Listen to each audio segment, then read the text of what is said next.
খসে পড়ছে দেয়াল ও ছাদের পলেস্তারা। অনেক কক্ষে দেখা দিয়েছে ফাটল। একটু বৃষ্টি হলেই ছাদ থেকে চুইয়ে পড়ে পানি। দীর্ঘদিন সংস্কার না হওয়ায় ভবনটি এখন মারাত্মক ঝুঁকিপূর্ণ।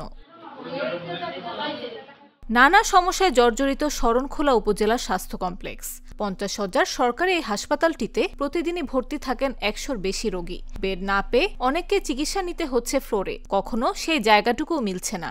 খারাপ, ভবনের অবস্থাও খুব খারাপ, নাজুক অবস্থা, উপর দিয়ে ভেঙে পড়তেছে। এই যে রোগীর নিচে ওই উপরের ছাদ ভাঙা। চিকিৎসার অবস্থা মোটামুটি ওই নার্সরা আসে এসে দেখতে যায় একটু মাঝে মাঝেই। আমি আসছি যে রোগের জন্য চিকিৎসা করার জন্য, সেই রোগী এখানে ডাক্তার নাই। এখানে তো কোনো চর্মরোগের ডাক্তার নেই। আমি 3 বার দেখাই গেছি, কিন্তু কোনো উপকার হয় না আমার। আমি যে খুলনা যেয়ে দেখাবো এরকমের কোনো আমার আসলে সামর্থ্য নাই, বুঝছেন।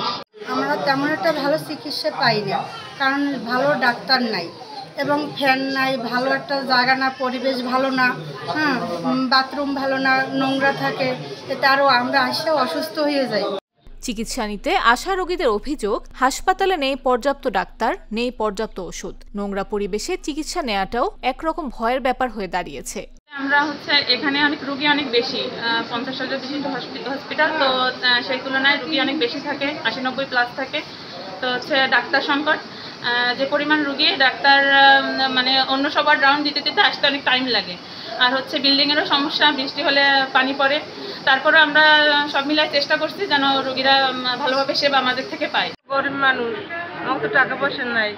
আমরা সরকারিভাবে আসি যে দ্বারা চিকিৎসা করবো, তারা না বাহির দিয়ে সব কিছু আনার লাগে। আমার তো টাকা পয়সা নাই, তো আমার পাওয়াটা ফুলে গেছে। এখন তো বই রয়েছে, টেস্ট দিয়েছে, টাকা পাও টেস্ট করতে পারি না। হাসপাতাল কর্তৃপক্ষ সংকটের কথা স্বীকার করছে, বলছে প্রথম শ্রেণীর 26টি পদের মধ্যে 18টি, আর তৃতীয় ও চতুর্থ শ্রেণীর প্রায় অর্ধেক পদই শূন্য। চিকিৎসক সংকটে রোগীরা পাচ্ছেন না প্রয়োজনীয় সেবা। তো এখানে যেটা হচ্ছে, আমরা সবাই জানি ইউনিয়ন 4টা শরণখোলায়, কিন্তু এখানে লোক সংখ্যা অনেক বেশি, ক্যাচমেন্ট এরিয়া অনেক বেশি, প্লাস এখানে দুর্গম এরিয়া এবং হার্ড টু রিচ এরিয়া অনেক বেশি। তো আমাদের প্রায় 1,60,000 বা তারও বেশি, মোটামুটি যেটা আমরা বলি যে 2 লক্ষ জনগণ বিস্তৃত আমাদের এলাকা। এই 2 লক্ষ জনগণের জন্য আমরা চিকিৎসক আছি মাত্র আমি সহ 4 জন, মানে আমি ইউএচএফও প্লাস হচ্ছে মাত্র 4 জন মেডিকেল অফিসার। দ্বিতীয় কথা, এখানে কোনো কনসালটেন্ট কখনো পদায়ন হয়েছে, কিন্তু এখানে কেউ জয়েন করে নাই কখনো। তো দীর্ঘদিন ধরে এই এলাকা কখনোই কনসালটেন্ট পায়নি। জনবল সংকট, ওষুধ ঘাটতি আর ঝুঁকিপূর্ণ ভবনের কার্যক্রম সব মিলিয়ে হাসপাতালের অবস্থা শোচনীয়।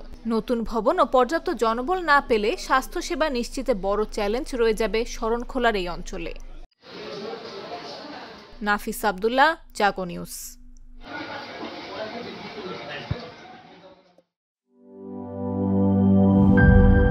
আপনার প্রিয় কাপড়ের যত্নে এলো এনজাইম সমৃদ্ধ Arik silver wash detergent powder, 500 গ্রাম মাত্র 70 টাকা। প্রিমার্ক।